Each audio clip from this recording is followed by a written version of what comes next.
Hello दोस्तों, good morning. जो है मतलब स्वस्थ होंगे, मस्त होंगे और एक छोटा सा ब्लॉग में आप सबका स्वागत करता हूँ।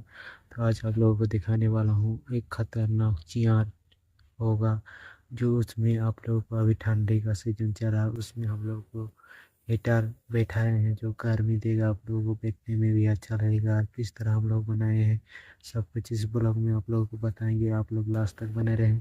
आप ब्लॉग वीडियो अच्छा लगा तो लाइक सब्सक्राइब जरूर करें और कमेंट करें कैसा लग रहा है ये वीडियो। और आप लोगों को पूरा वीडियो देखना है तो नेक्स्ट वीडियो कमेंट करें और जल्दी से जल्दी देखने का कोशिश करें नेक्स्ट वीडियो कमेंट करने का। और इस वीडियो को शेयर करिए ज़्यादा से ज़्यादा। और आप लोग फुल वीडियो रहने वाला है नेक्स्ट वीडियो में, किस तरह हम लोग बनाए हैं, किस तरह हीट आर सेट किए हैं, सब कुछ दिखा जाएगा उस ब्लॉग में। तो आप लोग नेक्स्ट वीडियो देखिए, आइए कुछ दिन के बाद डाला जाएगा। तो आप लोग सब्सक्राइब करके रखिए इस चैनल को।